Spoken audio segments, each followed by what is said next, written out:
Hey YouTube, welcome to another video. It's been long overdue, but finally got another one out. The weather's been warm here in the UK, but the skies have been cloudy, so not so good for me. But finally got some moon footage, as you can see, and probably got lucky on one day last week where the sky was the clearest that I'd seen it. So thought I'd take the opportunity to push the Celestron C90 and the Canon 600D to its limits. A lot of this footage, like what you're seeing now, that's Venus there in the corner, and obviously the moon in the background. But that's some of the clearest footage that I've ever got with this setup. I was really pleased with it. So this is currently at 20,000 millimeters. So that's the Celestron C90 at 1250 millimeters with the Canon 600D 1.6 crop taken into 2000, and the Canon 600D's digital zoom on top, which makes a massive difference. Quality is pretty great, I think. I think this is probably as good as I'm ever going to get with this setup. I did try the 2x Barlow, but it degraded the image a bit too much. I didn't like what it was seeing. It was obviously twice as close as this, but it just wasn't worth it. You lose so much detail just to be a bit closer. So I feel what I've got now is like the limit of what I can get. But I mean, that's pretty amazing what I'm seeing right now. It's definitely comparable to much more expensive setups. Plenty of detail there. Lots of shadows in the craters and that. Obviously, this is part of the moon where it's heavily lit up by sunlight, so it's lacking in detail, but still ever so close. And then obviously, as we draw across the left-hand side of the moon, you'll really start to see those shadows cropping in. It's very pleased with the outcome.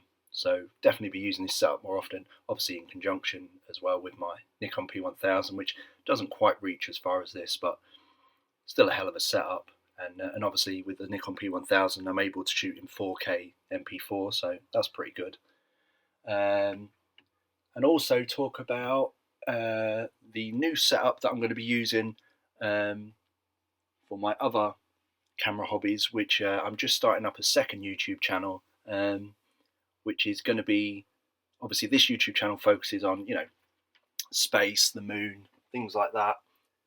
And my second YouTube channel, which is going to be called, I'll just let you know in a minute actually, but my second YouTube channel, where I'm going to be filming wildlife, trying to do cinematic footage, B-roll, short clips, just basically practicing video editing, trying to get the editing of the colours, the colour science and that. And I might be filming squirrels, might be filming scenes, trying to make things look like I say, cinematic. So be using the GH3 for that, my ultra low budget setup. All in all, that budget setup cost me probably about just around $200. So when you look at the GH3 with the budget 14 to 42 lens on it, and I'm using the KNF Concept variable ND filter and the really cheap stabilizer that I've got that I'll be showing on the videos. It's an extremely budget setup, but you can get some really great images with the GH3. Bearing in mind it's 11-12 years old or something. 11 years old. I'm really pleased with what you can get, and so I just got to practice, get as much as I can out of the camera, and who knows, heading into the future I could be looking at a GH4, GH5.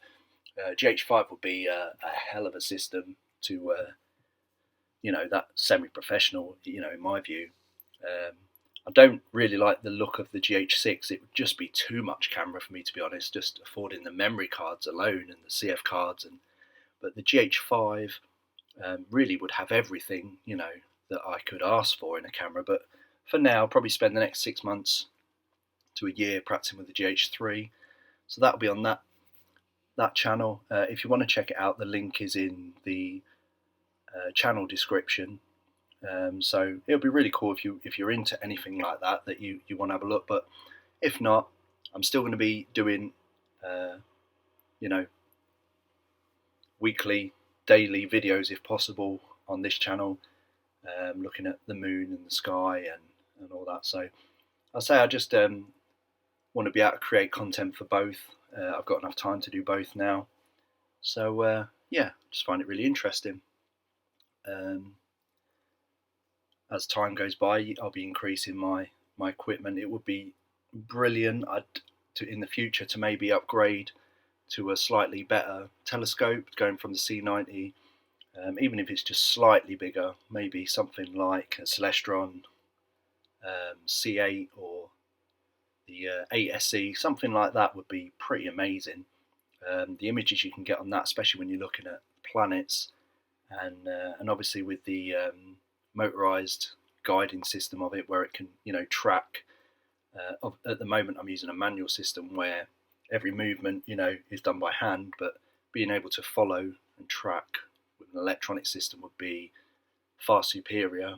But that is really something that I'll have to look at in the future. And at the moment, I've just bought obviously 3 new camera systems in terms of the ATN OTS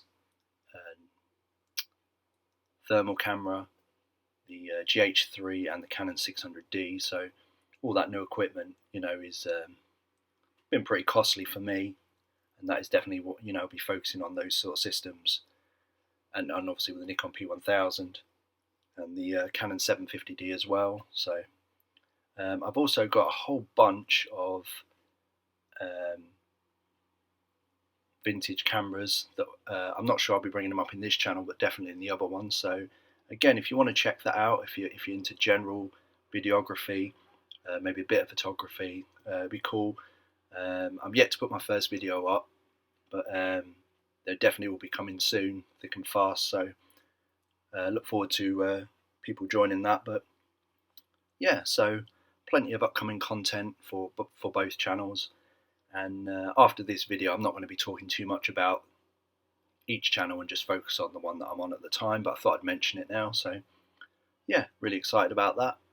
Plenty of equipment to use, plenty to talk about, plenty to focus on, plenty of ideas for the future. So hope you enjoyed the video, and please subscribe if you haven't, and support the channel. Everything helps, and keep moving forward and going on. Cheers, YouTube.